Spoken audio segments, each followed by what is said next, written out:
Şimdi oğlum burada.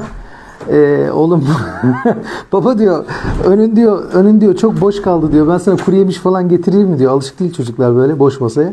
Baba diyor önün çok boş diyor. Kuru yemiş getireyim ben sana diyor.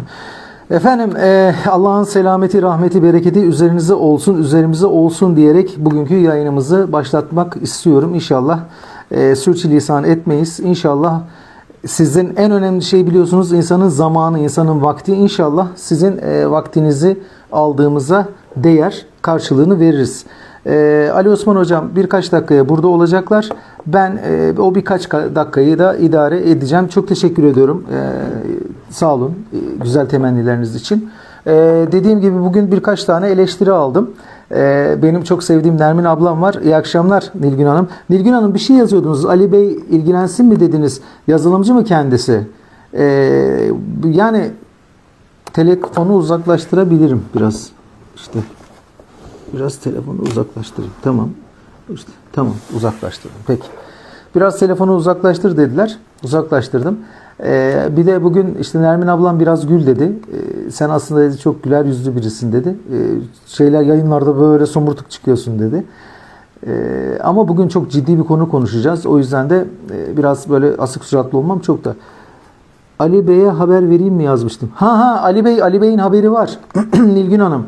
Ali Bey'in haberi var. Ben telefonla konuştum kendisiyle. Kendisi birkaç dakika istedi benden. Birkaç dakikaya katılacak. Ali Osman Bey varsa evet. Ali Osman Bey varsa değer. Gerçekten ben kendisine çok ulaşmaya çalıştım. Valla bu hafta Sinan hocamı da takip edin lütfen. Sinan hocam, astrolog Sinan hocam. Öngörüleri inanılmaz nokta atışı çıkıyor. O çok güzel şeyler söylemişti. Özellikle bu ay ile ilgili çok olumlu şeyler söylemişti. Bu ay özellikle bu hafta aklımdan kim geçiyorsa eski arkadaşlarım, sevdiklerim, büyüklerim kimi görmek istediysem onunla karşılaştım. Bu kadar olur yani. Gerçekten. Dün işte sevgili şeyin resmini gördüm. Haluk hocamın, Haluk Özdil. Sevgiler, selamlar. İşte Murat Akar'dı. Ondan sonra Abdullah Çiftçi vardı yanlarında. Ne zamandır Abdullah hocamı görmek istiyordum ben. Aha bir baktım Üsküdar'da çay içiyorlarmış. Koştum hemen dedim hocam niye bakmıyorsun mesajlarına dedim böyle. Ya kardeşim dedi günde 3000 tane mesaj geliyor. Hangi birine bakacaksın dedi. Dedim hocam Allah mesajlarının sayısını arttırsın. Abdullah Çiftçi de bu ülkenin bence en önemli analistlerinden birisidir. Takip ediniz. Ben her gün yatmadan önce bir doz Abdullah Çiftçi alıyorum. Tavsiye ederim. Kendisi gerçekten inanılmaz derecede 2016'da 2017'de Türkiye'nin durumunu anlatırken Türkiye'nin yaşayacağı şeyleri anlatırken kendisine böyle arkadaşları deli gibi yani nasıl diyeyim size ayrıştırıyorlardı biliyor musunuz? Çünkü onlar çok farklı bakıyorlar. Onların bakış açıları, onların beyinleri çok farklı arkadaşlar. Ben Ali hocamın da öyle. Yani Ali hocama da şaşıyorum. Bu insanlar nereden besleniyor? Bu dünyada nelerle besleniyorlar? Nereden neler alıyorlar? Nereden feyiz alıyorlar? Ben çok merak ediyorum. Dediğim gibi gene böyle birkaç kişi var. İleriyi görüyorlar. Öngörülü kişiler. Ve Abdullah hocam 2016'dan 2015'den beri işte Covid, dünyada dediğim mülksüzleştirme, dijital para, fiziki paranın yok edilmeye çalışılması. Bugün zaten hepsini dinleyeceksiniz. Şimdi Ali Osman hocam işin pirlerinden biri gelecek ve biz ağzı açık olarak onu dinleyeceğiz. Bunlardan bahsediyorlardı. Onun için de gerçekten ben her akşam Abdullah Hoca'ya böyle aboneyim ve mutlaka lütfen Abdullah Çiftçi abone olun. Ali Osman Hocam abone olun. Her akşam dinliyorum. Video çekmediği zamanlardan da özelden yazıyorum. Hocam bugün kaytardın gene diyorum ya. Gerçekten benim uyumadan önceki en büyük hobim. Abdullah Çiftçi dinlemek. O kendisi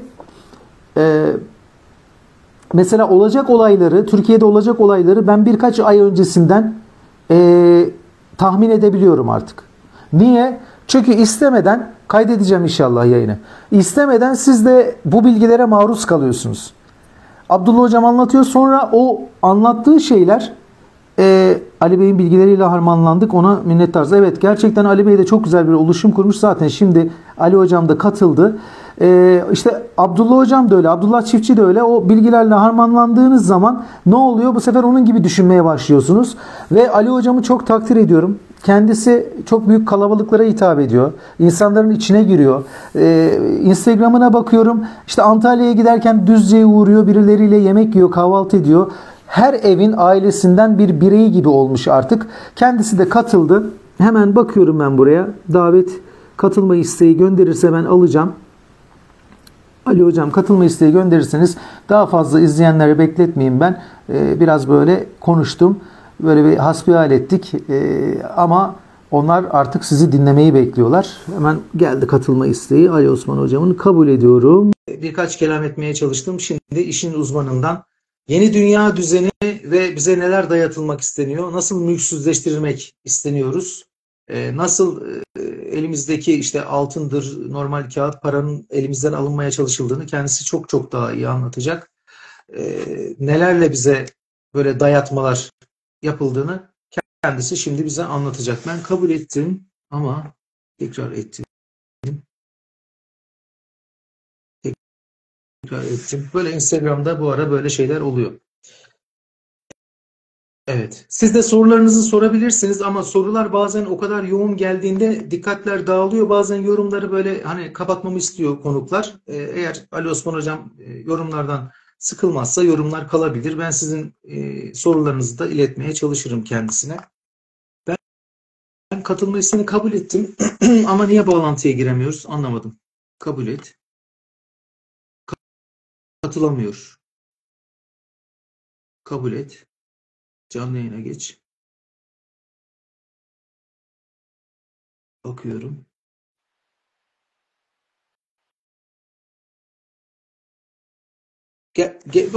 Hocam bir daha yollar mısınız ya? Tam bağlanıyorduk. Ben tekrar bağlanırken koptu. Bir daha yollarsanız size zahmet. Çözeceğiz. Katıldık mı acaba şu an? Ali Osman Hocam. Kabul et. Canlı yayına geç. Evet. Bakıyorum şu an. Bağlandık mı? Hocam iyi akşamlar. İyi akşamlar, merhabalar Özgür Bey. Nasılsınız? Teşekkür ederim hocam. Siz nasılsınız? İyisiniz? Sağ olun, ben de iyiyim. Teşekkür ederim. Allah iyilik versin hocam. Ben birkaç kelam etmeye çalıştım. İnsanlar sizi zaten çok iyi tanıyorlar. Ve birazcık dedim bana katlanın ne olursunuz dedim. Hocam çok hızlı bir giriş yapalım. Biraz beklettim ben onları. Yeni dünya düzeni nedir? İnsanlar neler beklemeli bu dünya düzeninden? Nasıl önlemler almalı? Şimdi şöyle, yeni dünya düzeni aslında 4. sanayi devrimi öncesine geri dönüşle alakalı bir durum. 4. sanayi devrimi dediğimiz bugün dijital çağın, yani dijitalin 100 yılı olarak ilan edilen, özellikle pandemi dönemi, yani pandemi adı verdikleri pandemi döneminden sonra bir yeni dünya düzenine geçiş yapıldı. Hatta hatırlayın, o dönemin Covid Bakanı diyoruz, Sağlık Bakanı demiyoruz, Fahrettin Koca, yeni dünya düzenine sert geçiş yaptık demişti, hatırlarsanız. Ve yine birçok siyasetçi, birçok ekranda o sürecin propagandasını, reklamını, algısını, kampanyasını yapanlar artık hiçbir şey eskisi gibi olmayacak demişlerdi. Bu sözler ve ifadeler aslında 1 saatlik, 2 saatlik konuşmaların arasına sığdırılan ifadeler. Yani bir cümleyle, bir kelimeyle, bazen küçük bir sözle mesajlar veriliyor. Bu mesajlar aslında insanların sorgulaması gerektiği kanaati doğuyor. Tabii insanlar konuşmanın bir bütününü tamamıyla dinlemedikleri için veya sürecin hangi boyutta olduklarını sorgulamadıkları için bu yeni dünya düzeni sürecini tam olarak anlamış değil. Yani kabullenmiş değil. Kabullenemeyiz zaten. Biz bunu kabullenemediğimiz için karşı çıkıyoruz. Çünkü yeni dünya düzeni yeni ya da güzel anlamında değil. Yani adı yeni dünya düzeni. Neden ismine dünya düzeni değil de yeni dünya düzeni? Çünkü şundan dolayı mevcuttaki yaşadığımız her şeyin alt üst hale getirileceği ve bunu yaparken de bir tanrıcılık sistemi, haşa yaratılmış olan her şeye Yaradan'ın yaratmış olduğu fiziki ve doğal olan etrafımızdaki, buna insanlar dahil, hayvanlar dahil, bitkiler, çiçekler, ormanlar, ağaçlar dahil, gezegen dahil. Tabii bu dünyanın içindekiler. Bir de dünyanın ayarlarıyla oynama durum var. O da iklim modifikasyonu, hava modifikasyonunun bozulması, yer ve gök yüzünün modifikasyonunun bozulması. Bu insan eliyle. Çünkü bununla ilgili zaten insan eliyle yapılan bir çukur. İnsan eliyle bize hazırlatılan bir çukur. Ama bunlar bizim gibi, sizin gibi insanlar değil. Bunlar kendilerini farklı inanışlara, farklı tarikatlara, bu tarikatlar şeytani tarikatlar, pagan tarikatı var. İşte örnek veriyorum, onların alt dalları var, komiteleri var.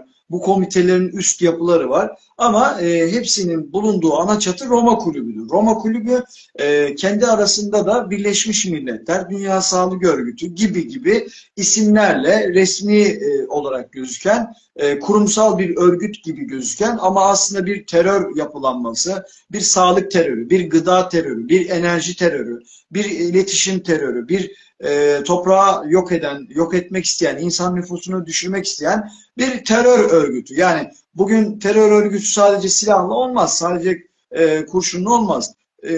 Şu anda gıda üzerinde oynanan oyunlar, işte insanlara pazarlanan aşı ve ilaç dayatmaları, insanlara sağlık adı altında dayatılanlar, bunlar hep bir terördür. Sağlık terörü, gıda terörü, enerji terörü, deprem terörü, pandemi terörü. Yani bunun alt dallarını çoğaltmak mümkündür. Biz bir terör yaşadık. Özellikle 2020 yılında pandemiyle adına pandemi bile demiyoruz aslında, alışkın da değilim pandemi demeye. Plandemi diyoruz biz. Çünkü Plandemi Büyük Buluşma Platformu'nda kurucusuyum ben.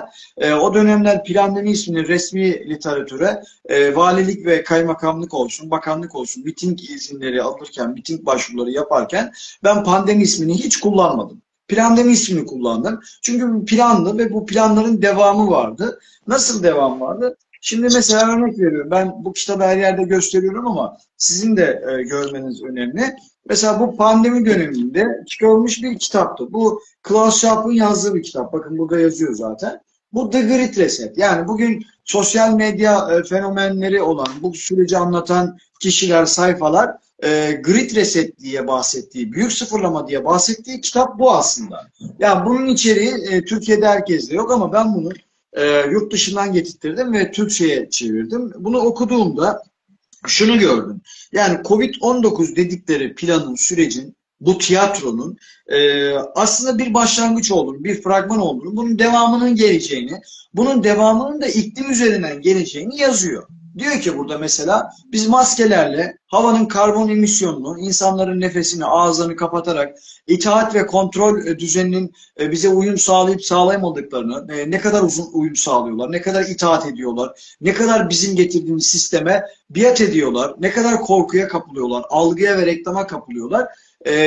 Bunu test ettik diyor. Ama bu yeterli değil diyor. Çünkü biz o nefesi engelledik. Maskeyle kapattık. Nefesi dışarıya bırakılmasını engelledik. Ama şimdi iklim yasakları getirmemiz lazım ki diyor, dünyayı karbondan arındıralım diyor. Yani dünyaya karbondan arındıralım derken şunu söylüyor. Paris İklim Anlaşması'na vurgu yapılıyor. Paris İklim Anlaşması bugün en büyük baş belasıdır. Yani bataklığın, ana çukurun, ana pisliğin, ana kaynaklarından bir tanesi. Bugün fiyat artışlarının olması, fiyatların sürekli her gün serbest piyasa zamlarıyla bizim alım gücümüzün düşmesi Paris İklim Anlaşması'ndan kaynaklanıyor ağırlıklı olarak. Niye Paris İklim Anlaşması'ndan kaynaklanıyor? Netice itibariyle siyasi bir politika var, o ayrı bir durum. Siyasi istikrarsızlık var, o ayrı bir durum. Ama burada asıl mesele Paris İklim Anlaşması gözden kaçırılıyor. Yani siyasi liderler ya da ne bileyim bu konuyu anlatan akademisyenler ya da ne bileyim televizyona çıkan yazarlar, araştırmacılar bu Paris İklim Anlaşması'nın iyi ve hoş ve güzel olduğunu güzelleme yaparak anlatıyorlar. Bunun iç yüzünü anlatmıyorlar. Bugün yaşadığımız birçok sıkıntının hatta tamamına yakını bu bataklık Paris İklim Anlaşması'ndan kaynaklanıyor. Neden Paris İklim Anlaşması'ndan kaynaklanıyor? Şundan dolayı kaynaklanıyor. Neydi Paris İklim Anlaşması'nın ana temel gayesi?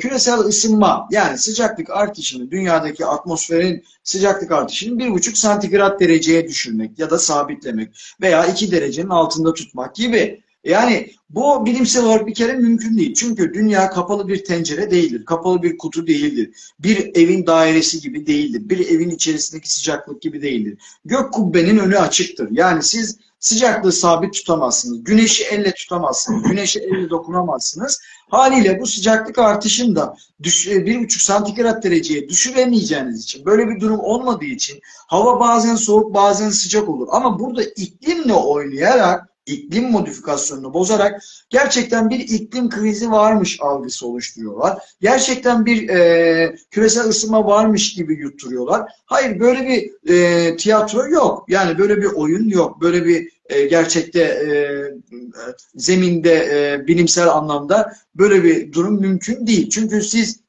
bu şartları, yani bunun amacını yerine getireceğim dediğiniz zaman olay farklı noktaya gider. Gerçekten de öyle. Çünkü Paris İklim Anlaşması'nda mesela anlatmıyorlar. Pirinç tarlalarının yasaklanması var. Buğday tarlalarının yasaklanması var. Sebze meyve üretimlerinin yasaklanması var. Mevcuttaki fiziki ormanların azaltılması var. Yani neye göre var? Bunlar yutak alanları. Yani karbon ayak izi diye geçer. Örnek veriyorum. Neden ormanların seyreltilmesi, azaltılması var?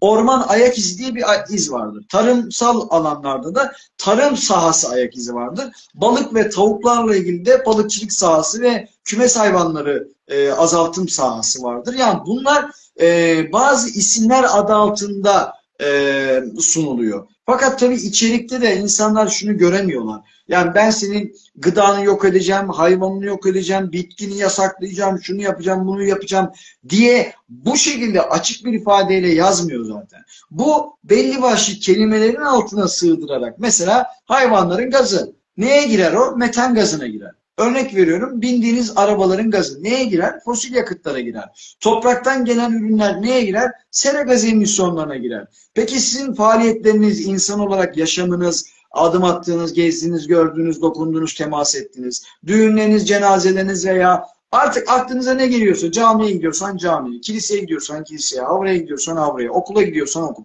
Bunların hepsinin karbon ayak izinin azaltılmasıdır. Sadece bu da değil ama bizim mevcuttaki insanları ve insana ait olan, insanlara emanet olan her şeyin dijitale aktarılmasının sebebi dijitali işte bu başlıktaki gibi the grid reset, büyük sıfırlama.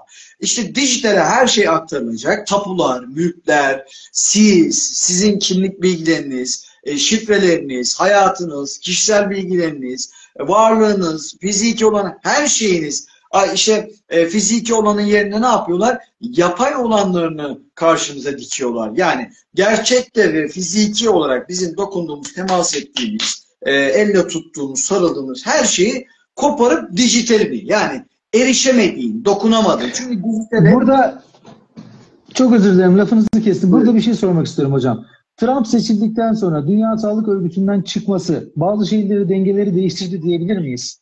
Şimdi şöyle, dengeler aslında bizim için değişmedi. Amerika için değişti. Ama şöyle de bir cesaret oldu. Bizde o cesaret henüz daha gerçekleşmedi.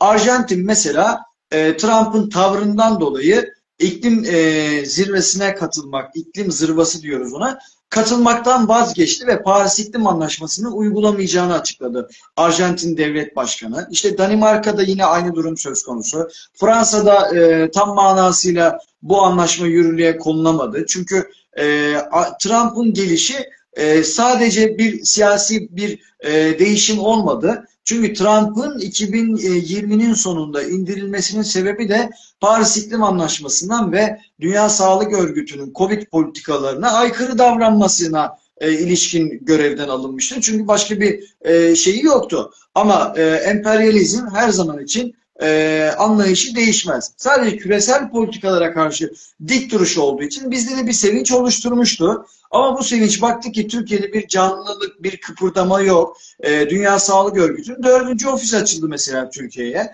Birleşmiş Milletler'in New York'taki İnsani Eşgüdüm Ofisi İstanbul'a taşındı mesela. Neden İstanbul'a taşındı? New York'taki ofisini niye kapattı bu adamlar?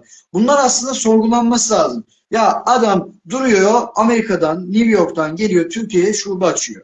Yani şimdi bu sorgulandığı zaman altında şu yatıyor. İstanbul'un bir tahliye planı var. İstanbul'un tahliye planında bir deprem propagandası, deprem algısı ve korkusuyla daha yüksek seviyeye çıkarılıyor. Veya işte nüfusun kaldıramadığını, kalabalık olduğunu, kaynakların yetmediğini falan filan.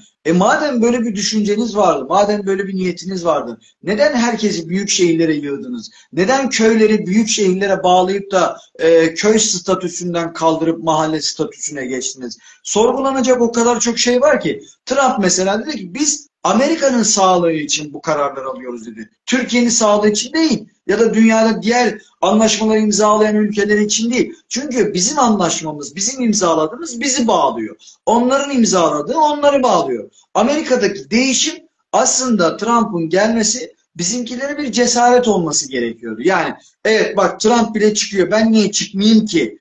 Ya da benim neyim eksik? Çünkü şunu diyebilirsiniz siz. Hocam Amerika bizi ne bağlıyor bizim peki çıkmamamızda? şöyle bir durum var. Bizde şimdi bu yapıların genel merkezleri genelde işte Amerika'da, Almanya'da, Fransa'da, Paris'te karargah kurmuşlar. Orada birilerine kredi vermeye gerek yok bunlar için. Ya da kredi aldıkları zaman ödememe gibi bir korkuları yok. Ama bizde o var. Biz Paris İklim Anlaşması'nın ilk imza atıldığında yani 7 Ekim 2021 tarihinde yürürlüğe girdi Türkiye'de. 2021 diyorum. Bakın neden 2021? O tarihlerde imzalanması da aslında çok manidar Özgür Bey. Şundan dolayı biz o dönem kapanmaları yaşıyorduk. Yani sokağa çıkma yasakları, okula gitme yasakları, esnaflar uzun süreli kapatılıyordu. Düşünün öyle kapanmaların olduğu bir dönemde, insanların maske zorbalığı yaşadığı, işte aşı dayatmasına maruz kaldığı dönemde abi bakıyorsun bunlar Paris İklim Anlaşması'nı imzalıyor. Adamların Covid umurlarında değildi. Adamların yasaklar umurlarında değildi ki. Yasaklar bizeydi. O korku bizeydi. O korku insanlaraydı. Hemen 2021 yılında aşılamanın olduğu dönemde Paris İklim Anlaşması'na imza attılar ve 3 milyar 157 milyon dolar Türkiye bu krediden nasibini aldı. Nasibini demeyeyim de parasını aldı, kredisini aldı yani. Daha sonrasında da bu ilk partiydi. Daha sonrasında da karbon emisyonlarının 2030 ve 2035 yılına kadar %40 emisyonun düşürülmesi için de karbon kredisi aldık biz Dünya Bankası'ndan. 35 milyar dolar geçen sene değil önceki sene. Haliyle bu ne oluyor? Bu paraları biz alıyoruz, kullanıyoruz ya da kullanıyorlar, yerlere kullanıyorlar. Bu bir bağlayıcılık oluşturuyor. Bu bir bağlayıcılık oluşturduğu için siz bir taahhüt veriyorsunuz. Bu taahhüde atıyorum 20 yıllık, 30 yıllık imzalar atıyorsunuz. Diyorsun ki ben 2035'e kadar ya da 2050'ye kadar bunu düşüreceğim diyorsun. Bunun taahhüdünü veriyorsun. Bu taahhüdün karşılığında da yıllara göre değerlendirilerek para veriliyor. Ve Türkiye'nin 3 aşamalı karbon emisyonu düşürme taahhüdü var. Birincisi 2025 yılına kadardı. Yani şu seneye kadardı. Çok az bir şey yapabildiler gündemden dolayı. İşte seçimler girdi araya, başka şeyler oldu filan. Ama ikinci parti 2030'a kadar. Yani 2030'a kadar aslında sadece karbon emisyonlarını düşürme taahhütü bir oyun aslında, bir operasyon. İnsanları dijitale aktarıp ondan sonra sistemi sıfırlayacaklar. Yani elektrik kesintileri diyebilirsiniz, siber saldırı krizleri diyebilirsiniz, enerji krizleri diyebilirsiniz. Ama buna kriz dememek lazım. Buna pandemi demek lazım. Yani pandemi, enerji pandemisi, iletişim pandemisi, gıda pandemisi, Akıllı akıllı şehirler. şehirler zaten akıllı şehirler aptal toplumların hapishanesidir. Ben hep öyle söylüyorum. Ve rezidanslarda oturan insanlara da buralarda oturmayın. Siz dijital hapishanelerde yaşıyorsunuz. Yani gökyüzüne yakın olmak sizi daha farklı bir üst seviyeye çıkarmıyor. Sadece siz topraktan temasınızı yani normal fiziki hayattan bağınızı koparıyor. 30. katta kahvaltını keyifli bir şekilde yapabilirsin ama olası bir elektrik kesintisinde 30. kattan inemeyeceğini veya istediğin zaman toprağa ayak basamayacağını, yeşilliği göremeyeceğini de hesap etmek lazım. Çünkü akıllı şehirler aslında bir binanın ya da bir şehrin güzel olması için değil, nesnelerin interneti ve bedenlerin interneti adı altında hem oturduğumuz binaları hem dokunduğumuz cihazları hem kendimizi hem bize ait olanları bir dijital o şeye dönüştürmek. Yani dijital bir metaya. Dijital bir meta. Ya bu metaya dönüştüğü zaman yetki sende değil. Yetki sende olmayınca ne olacak? Akıllı şehirlerde yetki sende olmayacak ki. Sen belki de akıllı şehirlerde istediğin gibi çok lüks lambaların altında oturuyor olabilirsin. Ya da sesinle ya da bir dokunmatik şeyinle, talimatınla akıllı şehrinde, akıllı evinde birçok konfora sahip olabilirsin. Ama bu konforun getireceği tehlikeler de var. Bunları konuşmuyorlar. Yani olası bir afette, olası bir depremde, olası bir elektrik, su kesintilerinde o akıllı şehirleriniz size büyük bir kabus olur. Ve bu kabusu Aynen. yaşadığınız zaman siz bunun altından kalkamazsınız. Çünkü kontrol sizde değil. Bugün sularımızın başındaki şirketlerin suyu kestiğini, düğmeye bastığını düşünün ve Amerika'da, Portekiz'de ve İspanya'da ve önceki günlerde Fransa'da ve bugün de Londra'da elektrik kesintileri oldu ve bu elektrik kesintilerinde insanlar bırakın bankalardan para çekmeyi, mevcuttaki elektrikli arabalarına binip de farklı yerlere gidemediler. Çünkü elektrikli arabanın şarjının olmadığını düşünsenize. Nasıl şarj edip götüreceksin elektrik kesintisinde? Yani bunların hepsi nedir biliyor musunuz? Mülklerimizin elimizden çıkarılmasını sağlıyorlar. Bizim Evet. hayvanlarımızın elimizden çıkarılmasını sağlıyorlar. Bizim her şeyimizin, hatta çok basit bir örnek vereyim. Mesela siz şu anda bir üzerinizde bir şey var, siyah bir kazak var, bende de gömlek var, örnek veriyorum. Bunlar da yok olacak. Neden bunlar biliyor musun? Tek tip kıyafet düşünüyorlar. Yani insanları Hapishane gibi yani. tabii tek tip anlayış. Zaten tek devlet, tek bayrak, tek millet dedikleri, tek sağlık, tek gelecek, tek aile dedikleri aslında tek tip bir insan ve kalabalığın olmadığı, nüfusun düşürüldüğü bir insan modeli.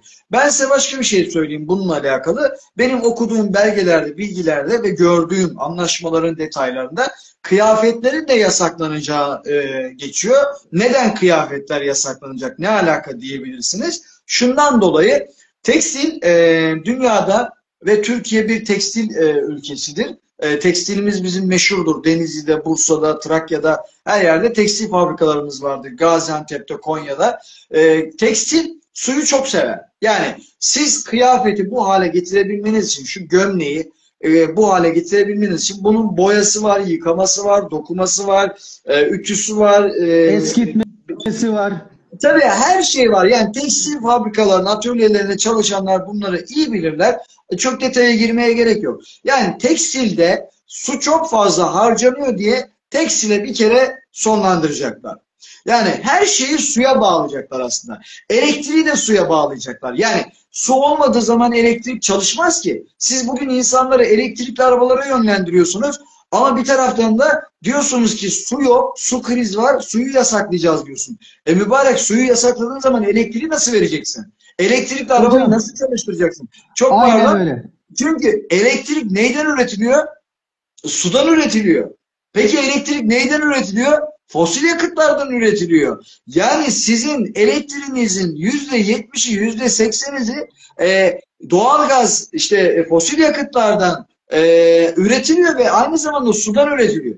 Peki sen hem diyorsun ki bunlar fazla karbon bırakıyor, ben fosil yakıtları yasaklayacağım diyorsun, suyu yasaklayacağım diyorsun. Bir taraftan da elektrikli arabalara yönlendiriyorsun, akıllı şehirlere yönlendiriyorsun, akıllı evlere, akıllı binalara, akıllı robotlara, yapay zekaya, çiplere yönlendiriyorsun. Senin yasakladığın şey olmazsa elektrik olmaz ki. Çok Yani doğru. bizim aklımızla dalga geçiyorlar. Maksat burada ne biliyor musunuz? Elektrikli ya da akıllı ya da bizim rahat, konfor bir hayatımız için değil. Bu elimizde var olan, örnek veriyorum, nakitin var. Elinden çıkarman için dijitale yönlendiriyor. Örnek veriyorum, altında iyi kötü bir araba var. Broadway'e biniyorsun en kötü. Ne yapıyorsun? Benzini, gazını, yakıtını, LPG'ni dolduruyorsun, gidiyorsun memlekete. Bunu elden çıkarmanı istiyor. Örnek veriyorum, inek besliyorsun, kedi besliyorsun veya köpek besliyorsun, keçi, koyun besliyorsun, tavuk besliyorsun, balık, kuş besliyorsun. Bunları da elden çıkarmak için diyor ki bunlar metan gazı bırakıyor, bunlar havayı kirletiyor, biz bunları yok edelim. Bugün ineğin kafasına, ineğin gazına kafayı takanlar bizi dijitale yönlendiriyorlar. Çünkü elimizdeki her şey, bugün yine Burdur'da Nevşehir'de, Kozaklı, Kızılkaya belediyelerinde sebze meyve üretimleri yasaklandı. Hemen Evet. arkasından Balıkesir'de, işte Eskişehir'de, Mihaç'ta, Eskişehir Mihaç'ta yavaş yavaş dalga dalga ne oluyor? Yasak getiriyorlar. Su yasağı, yani su yok diye bu yasakları getiriyorlar. Ya tamam, su yoksa sen şimdi sebzeyi yasakla, meyveyi yasakla. Peki bu insanlara neyi yedirmeyi düşünüyorsun? Bunu hiç kimse sormuyor. Bu ne biliyor musunuz? Bütün belediyeler şu an karbon emisyonu taahhütlerini imza attığı için bu yasakları getiriyorlar. Su olmadığı için değil, su yokluğu olduğu için değil, su krizi, su kıtlığı olduğu için değil. Yalan söylüyorlar. Yalan. Bu anlaşmaya, bu karbon kotasına şehirlerde ve ilçelerde ve köylerde suyun kullanımını bahane ederek bizim elimizdeki doğal ve topraktan gelen ürünleri yasaklayıp bizi yapay gıdalara, yani insanın yapayı, güneşin yapayı, bulutun yapayı, hayvanın yapayı, bitkinin yapayı, ormanın yapayı, yapay, yani gıdaların da yapayı. Mesela örnek veriyorum, et müthiş yüksek proteinli bir şeydir ama bugün insanlar alamıyorlar, alım gücü düştü. Eti yasaklamak için her gün zam geliyor zaten. Yani insanlar ete ulaşmasın diye. Paris İklim Anlaşması'nda en büyük etken, olumsuz etken olarak eti görüyorlar. Yani et dediğim hayvancılık sektörü. Yani et deyince hani sadece yeme olarak algılamamalı. Çünkü sadece et olmuyor. Sütü var, peyniri var, tereyağı var, işte kaymağı var. Bunun derisinden yaptığınız şeyler var. Bunlar kullanılıyor. Sen o zaman, ben sana şunu sorarım. Sen eti yasaklıyorsun, tamam. Hayvancılığı yasaklıyorsun, tamam. Peki Kızılay ya da ne bileyim ilgili kurumlar, vakıflar her sene niye deri topluyorlar? Bu derileri ne yapıyorsunuz siz? Elbise yapıyorsunuz, kürk yapıyorsunuz, manto yapıyorsunuz, bir şeyler yapıyorsunuz, deri koltuk yapıyorsunuz. Abiciğim siz bir defa kendinizle çelişiyorsunuz. Yani Hocam, siz kendi, burada kendi kullandıklarına, yani kendileri yaparsa sorun yok, arıza yok. Ama biz aynen. yaparsak sorun var, arıza var, kriz var. Tamamen yalan. Bugün Bilgeys hayvan çiftlikleri satın alıyorsa, tarla, bağ, bahçe, toprak satın alıyorsa, Trakya'da arazi satın alıyorsa, Kastamonu'da bile arazi satın alan bir Bilgeys'ten bahsediyoruz. Sen milyarder adı altında, iş adamı adı altında bu insanlara ve bunun gibi türevlere, bunun Türkiye şubesi de var, Türkiye ayağı da var. Bakın Hawaii'de bir yangın çıktı. Orada bizim Türkiye'den bile ünlülerin evinin olduğu söylendi. Yani elitler her şeye sahip olsun ama biz hiçbir şeye sahip olmayalım. Ya biz niye sahip olmayalım? Neden sen et yerken insanlar, vatandaş yiyemiyor? Neden sen süt içerken, çiftlikler satın alırken, arazileri ekip dikerken, su kullanırken, ya en büyük karbonu, en büyük pisliği bunlar bırakıyor. Karbonsuz olmaz ama dünyayı kirleten bunlar. Karbonsuz dünya olmaz ama dünyayı kirli hale getirenler bunlar. Kirletmek farklı bir şey, karbondan arındırmak farklı bir şey. Yani dünyayı kirlilikten arındıracağım derseniz önce bu ahlaksız ve şerefsizlerden başlayacaksınız. Ama dünyayı karbondan arındıracağım derseniz bu insanlığa çok büyük bir, Allah'ın yaratmış olduğu her şeye haşa savaş açmaktır. Yani bu çok büyük bir faciadır. Bunun arkasından büyük tehlikeler gelir ve bu tehlikelerde başka sebepler doğurur. Bugün her gün deprem paranoyasıyla medya kalkıyor. Her gün Twitter'dan bir deprem gündemi var. Ya bir şiddetinde deprem oluyor, hemen ana manşetlere giriyor. Abicim siz neyin algısını veriyorsunuz? Yani bir şiddetinde, ya tamam hadi 7-8 olsa tamam diyeceğim, 6 olsa tamam. Ya bir şiddetinde, bu eskiden de vardı, oluyordu. Ama bilerek böyle insanları bir korkuya, bir deprem havasına, bir deprem algısına sokuyorlar. İklim krizi algısına sokuyorlar. Yani iklim krize girmez ki. İklim krize girmez. İklimi bozarsın, iklimle oynarsın. O ne olur? Toprağa yansır, gıdaya yansır. Topraktan gelen üretim verimsiz olur. Bugün sen şimdi İstanbul'da örnek veriyorum, Sabiha Gökçen'den ve İstanbul Havalimanı'ndan günde ne kadar, kaç tane uçak kalktığı resmi olarak biliniyor. Örnek veriyorum 1500 tane uçak kalkıyor.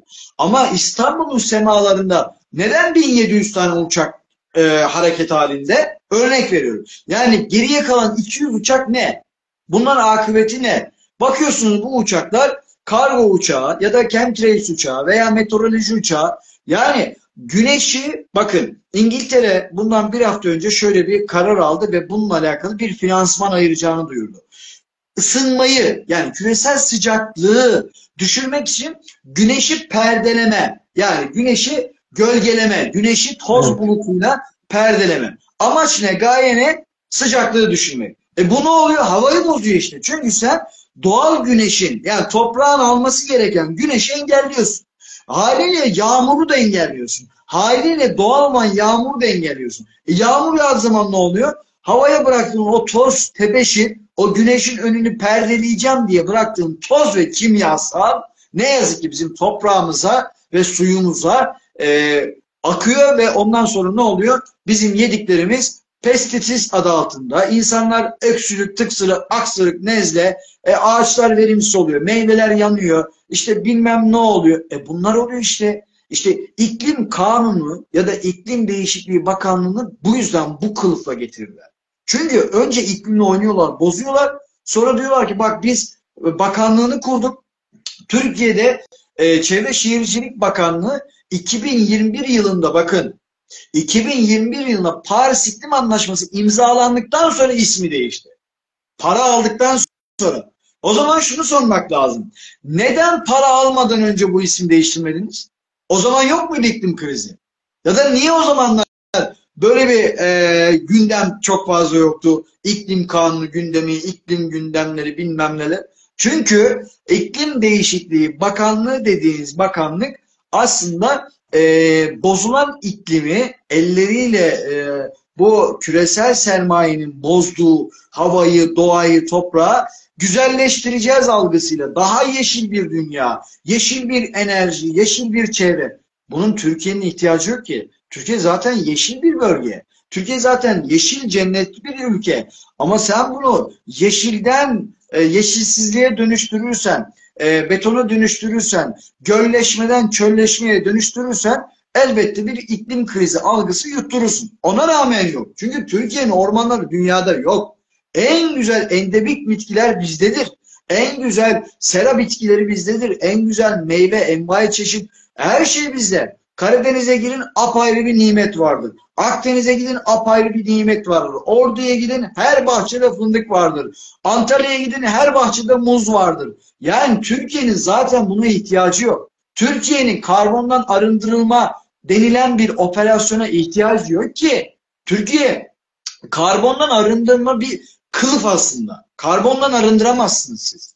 Çünkü karbondan arındıracağım dediğiniz zaman, net sıfır emisyon dediğiniz zaman, net sıfır emisyon her şeyin yok edilmesi demek. Çünkü her şeyin bir karbonu vardır. Her şeyin. Hareket alanlarınızın, sakalınızın, saçınızın, gözlüklerinizin, ne bileyim yemenizin, içmenizin, tuvalete gitmenizin, duş almanızın, giyinmenizin, camiye gitmenizin, okula gitmenizin, ya her şeyinizin bir karbonu var. Oturduğunuz odanın bile.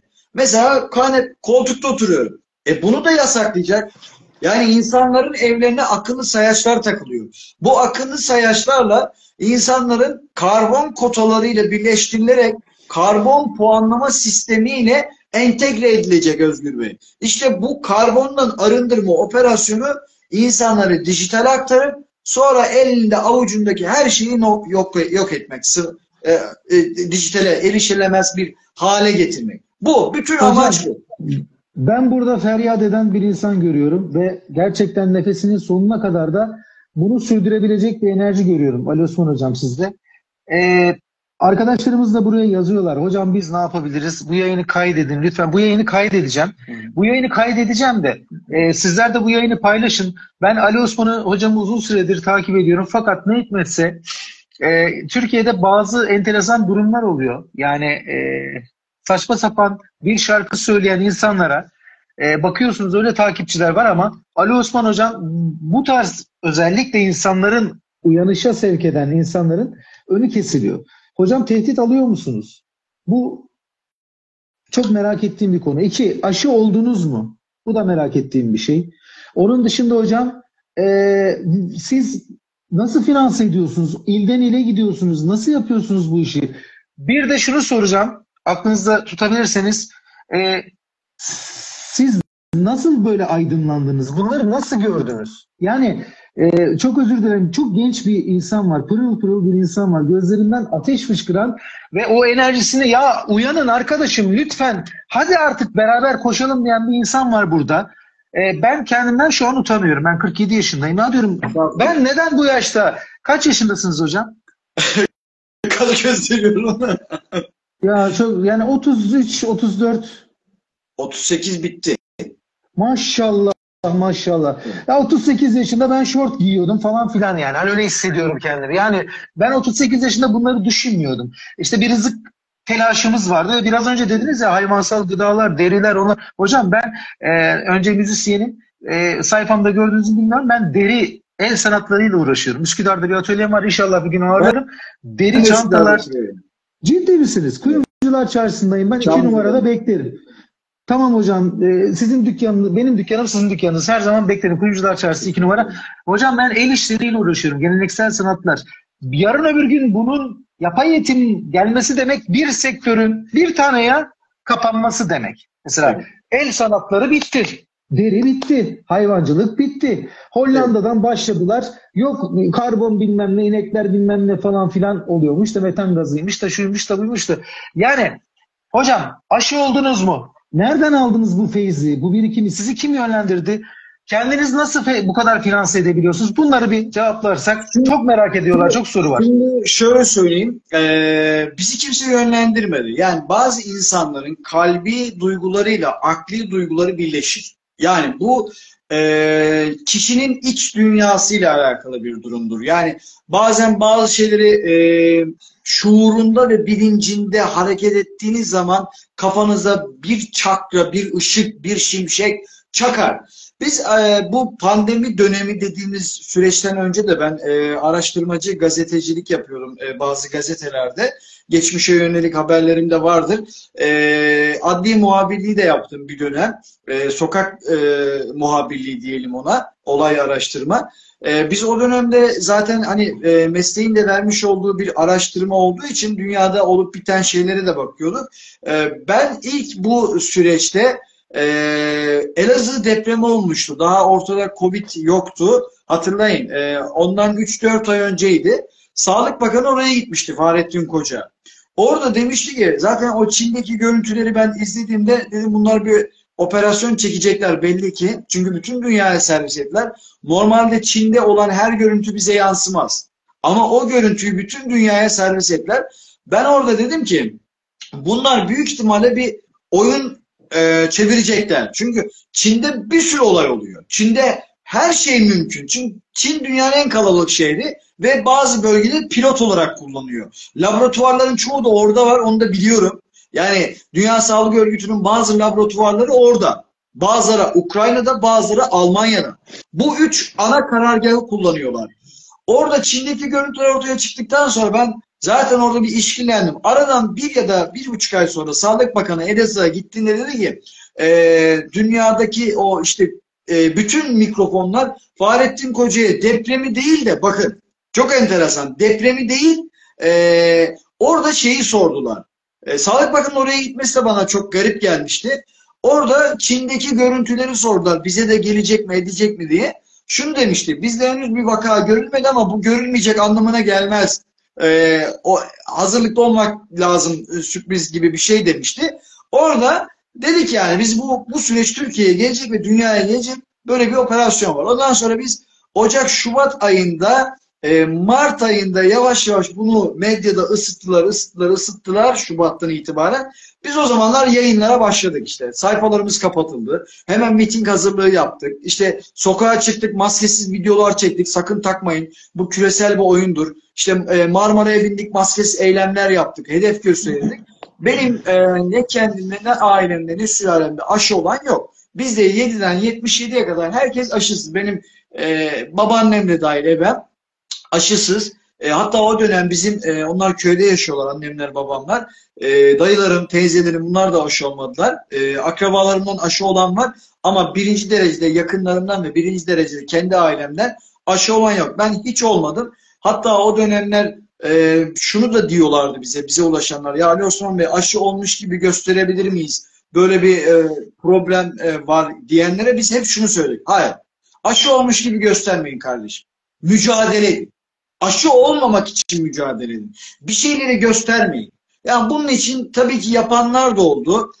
Savaş hiledir. Bu da bir hileydi. Savaş hile olduğu için insanlar yapabilir ama bana soranlar, yani benim bizzat bana soranlara ben aşı olmamalarını, mücadele etmeleri gerektiğini, hukuksal anlamda yanlarında olduğumuzu, o dönemler dilekçeler hazırladık, işte üniversitelerin önlerine gittik, eylemler yaptık, Marmaray'da maske mesafe eylemleri yaptık vesaire.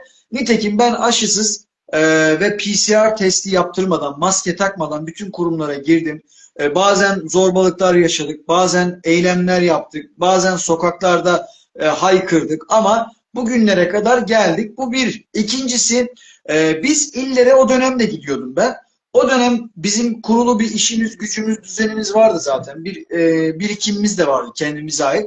O birikimleri kullandık biz. Yani yollarda harcadık, mitinglerde harcadık. İşte tişört yaptırdık, tişört sattık. Kupa bardak yaptırdık, kupa bardak sattık. Ondan sonra içimizdeki arkadaşlara dedik ki kimin arabası var, kimin şeyi var, kimin neyi var. Hep böyle ortaklaşa bir imece usulüyle biz bugünlere geldik. Yani bizi finanse eden bir kaynak yok, bir sponsor yok. Halen daha öyle. Atıyorum bir yere minibüs kiralanacak. Bizim WhatsApp gruplarımız var. Diyoruz ki arkadaşlar minibüs olan var mı? Veya bu hafta aracı müsait olan var mı? Kullanabilir miyiz diyoruz. Biri diyor ki ben yakıtını karşılarım. Öbürü diyor ki ben arabamı bugün veririm. Hatta bizi burada izleyenler de var. Bir tanesi İlknur Hanım, aracını çok kullandık sağ olsun. Hakkını helal etsin. Yani bunun gibi birçok insan var.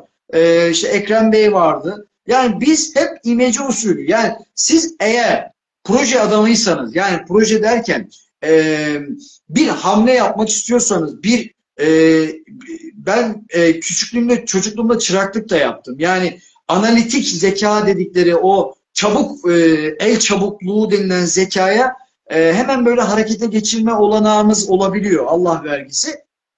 Şunu yapalım, şöyle yapalım, şunu yapalım, şöyle yapalım.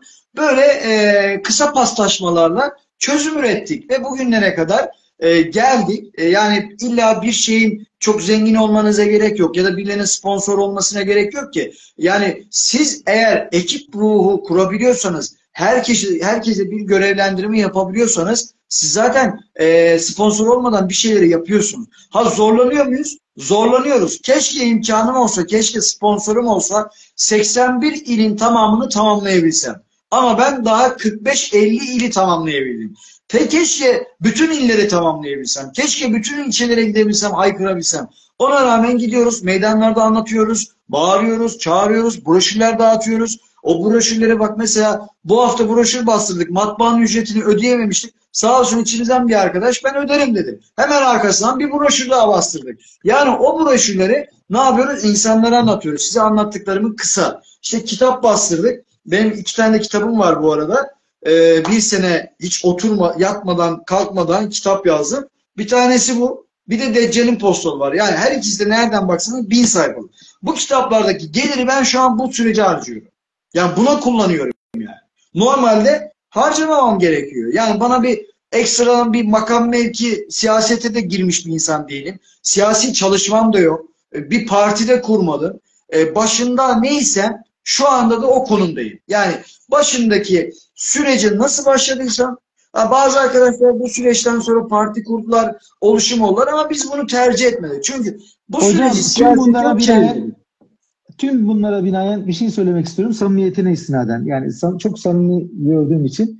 Hocam serde delilik var. Deli olunmadan da veli olunmuyor. Ben öyle bir insan görüyorum. Bunu kendisine dert edinmiş bir insan var. Yani gerçekten ben Kadıköy'deki o hikayelerinde gördüm. Ya dedim evet ya işte dedim yani böyle olmak lazım, haykırmak lazım. Yani kimse kimseyi susturamaz hele haklıysa. Onun için ben kendim adına teşekkür ediyorum. Allah yolunu açık etsin. Ben de ne geliyorsa, ne gerekiyorsa elimden bu konuda yapmaya hazır bir kardeşinim. Gene çok sorulan bir konu var. Biz ne yapabiliriz? Biz nasıl yardım edebiliriz, evet, diyorsan arkadaşlar. Şimdi şu, eğer öncelikle geçmişten bugüne atadan, dededen, babadan, anneden veya çocukluğunuzdan, küçüklüğünüzden varsa bir meslek, onu canlandıracaksınız. Yani O mesleklerinizi unuttuysanız hayal edip bunu canlandıracaksınız. Çünkü dijitalleşen dünyada meslekler elimizden alınacak. Yani altın bilezik sadece fiziki altın değil. Meslekleriniz de bir altındır. Yani meslekler altın bileziktir. Meslekleri bir defa canlı tutacaksınız. Çünkü dünya öyle bir döneme gidiyor ki dijitalin ağında ve dijitalin peşinde koşan insanlar insanlık vasfını kaybedecekler. Çünkü onlara hizmet edenler de yapay insanlar. Yani yapay robotlar olacağı için mevcuttaki insanların mesleklerini benim gibi, sizin gibi insan olma vasfıyla kalanlar sürdürecekler. O yüzden meslekler kendi aramızda, kendi içimizde çok lazım olacak. Bir, meslek. İkincisi, eğer yine atadan, dededen, babadan, akrabadan, konudan, komşudan, sosyal medyadan, oradan, buradan, sağdan, soldan kulağınıza aşina olduğunuz birileri bu işi yapıyorsa mutlaka her ürünün bir tohumunu bulundurun. Fasulyenin bir tohumunu, buğdayın bir tohumunu, soğanın bir tohumunu, sarımsağın bir tohumunu. Yani tutun bunları bir depoda tutun, bir soğuk alanda tutun, bırakın. Kalsın, kullanmasınız bile.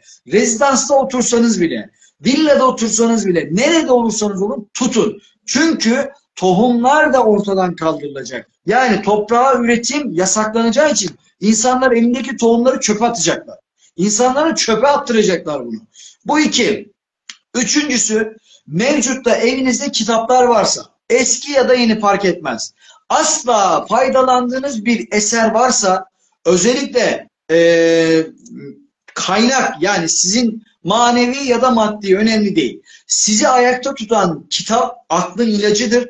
Çünkü kitap okudukça insanların beyni, hafızası kuvvetlenir. Hafıza insan olma özelliğini tekrarlar. Yani yeniler, motoru yenilersin.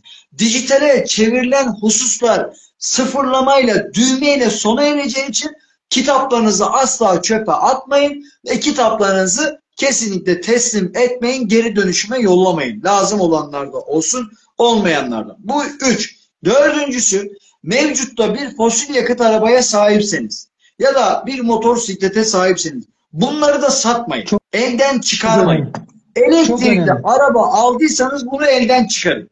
Oradan alacağınız parayla ya altına, fiziki altına yatırın ya da toprak arsa alın. Çünkü elektrikli arabaya geçtiğiniz zaman o elektrikli araba sizin elinizden, avucunuzdan bir süre sonra çıkacak. Hem paranızdan olacaksınız hem arabanızdan olacaksınız. Ama fosil yakıt bir arabanız varsa onu satmayın. Elinizde bulunsun. Çekin garajınıza. Üstünü de örtün eğer yasaklar gelirse. Çünkü ilerleyen dönemde yine bunlar kullanılacak. Elektrikli ve dijitalin ömrü çok kısa vadeli olacak. Fosil yakıtlara yine devam edilecek bir süre sonra. Bu tamamen bir algı operasyonu. Dijitale aktarıp insanların elinde, avucunda, ayağında ne varsa onları çıkarıp yok etmek. Sonlandırmak. Bu. Araba konusu bu. Bir de eğer hayvancılık yapıyorsanız veya yapmıyorsanız, nerede olursanız olun, şehirde olun. Mesela şehirdesiniz. Ya birikiminiz var veya bir şeyiniz var. Kurban oluyorsunuz, örnek veriyorum. Bunu normal zamanda da bu işi yapan insanlara birer çift hayvan verin. Yani birer çift hayvan. Yani nasıl o? Atıyorum, örnek veriyorum. Özgü Bey hayvancılık yapıyor. Sana bir tane küçük düve, yani bir dişi bir erkek veriyorum. Buzağı veriyorum. Bunun sütünü sen kullan. Yağını sen kullan. Ama bu hayvanlara bak. Bu hayvanlar benim geleceğim. Bunu da yapabilirsin. Yani sen alacaksın, vereceksin eğer besleyemiyorsan. Bu da diğer çözüm yolları. Çünkü arkadaşlar fiziki olarak her şey ortadan kalktığı zaman bunlara erişim çok zor olacak. Bu şekilde yapabilirsin. Ali Osman Bey, bunlara izin verecekler mi?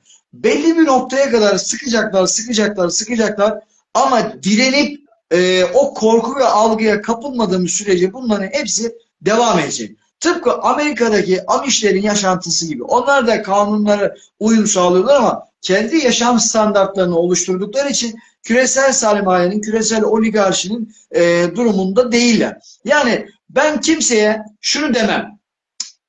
Saltanat sahibi olun, villa alın, şunu yapın, bunu yapın. Yani bu şekilde insanları ayakta tutamayacak şeyler söylemem. Yani ev alıyorsan akıllı ev alma. Akıllı şehir alma. Akıllı binadan alma. Normal mevcuttaki şu andaki konutlardan al. Ama ev alıyorsan da gerçekten de şehirde, yani şehir içerisinde yaşamayı düşünüyorsan, akıllı şehirden olmayan, akıllı binadan olmayan bir ev al. Ama şehir değil de dışarıdan istiyorum diyorsan, toprağı olan, en az 2 metre, 3 metre, 4 metre toprağı olan bir alana veya tarla al veya arsa al. Üzerine çadır bile koysan yaşarsın orada. Üzerine bir baraka da koysan bir şekilde yaşarsın orada. Çalılardan yapar yine yaşarsın. Yani bunlara artık bir süre kendimizi odaklamamız gerekiyor. Yani olmasını istemiyoruz ama olmuş gibi, olacakmış gibi kafanızda canlandırın. Örnek veriyorum. Ateş yakmayı öğrenin. Yani dağa gittiniz, doğaya gittiniz. Ateş yakmayı öğrenin. Keser tutmayı öğrenin. Balta tutmayı öğrenin. Odun kırmayı öğrenin. Bunlar netice itibariyle ileride lazım olacak. Ve şehirde yaşayanlar, köylerde, arazilerde yaşayanlar, yaylalarda yaşayanlar kendilerine bir sondaj kuyusu açsınlar, su deposu yapsınlar. Şehirde yaşayanlar da büyük varillerle bir 5-10 tane, 15 tane, 20 tane geçici de olsa mutlaka su bulundursunlar. Çünkü bunlar ilerleyen dönemlerde sıkıntılı olabilir.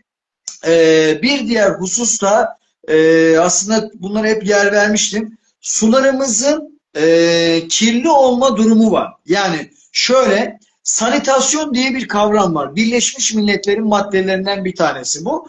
Yani sanitasyon şundan kaynaklanıyor Özgür Bey. Anlamı şu: arıtılmış su demek. Arıtılmış su, Birleşmiş Milletler'in arıtılmış su ifadesini biliyor musunuz? Temiz su değil. Lağım sularının arıtılması demek. Yani insanların kullandığı lağım, tuvalet giderlerini arıtarak içilmesini isteyecekler. Bu. O yüzden evinizde mutlaka su bulundurmanızda fayda var. Ve suyu da eğer dağ suyu değilse, eğer yayladan gelmiyorsa, şebeke suyuysa veya kapalı marketlerden paketli su alıyorsanız mutlaka o suyu canlı hale getirin. Yani o suyun içerisine çıra atın, karanfil atın veya nane atın. Ama çıra en etkilisidir. Çünkü çıranın içerisindeki antibiyotik hiçbir şeyde yoktur. Çıra suya atıldığı takdirde benim gibi her şehre gidersiniz. Her meydanda konuşursunuz. Aksırık, tıksırık, öksürük, nezle, o bu, bunları yaşamazsınız. Yaşıyorsanız da senede bir defa, senede 3 defa yaşıyorsan bir defaya düşer. Bir defa yaşıyorsan tamamen ortadan kalkar. Bunları kullanacaksınız ve çıranın yağı, yani dış yağı, hayvanların iç ve dış parazit hastalıklarında kullanılır. Eskiden böyleydi. Ve bugün şap hastalığı adı altında ya da kuş gribi adı altında tavukları, işte civcivleri yok edenler, şap hastalığı adı altında, deli dana hastalığı adı altında, büyükbaş ve küçükbaş hayvanlara operasyon çekenler, çiçek hastalığı diyenler, burada da insanları hep aşılara ve ilaçlara yönlendiriyor. Eğer hayvancılık yapanlar varsa, çiçek hastalığı dedikleri o küçükbaş hayvanlar için kaya tuzu yalatsınlar. Büyükbaş hayvanlara şap hastalığı diyenler de çıranın yağını mutlaka hayvana kullansınlar. Bunlar hayvanlar ve insanlar için önemli hususlardır ve yine tehlike anında doğal kendimizi, bağışıklığımızı ayakta tutabilecek malzemeler bulundurmamız lazım. İşte soğan bulundurmamız lazım, sarımsak bulundurmamız lazım.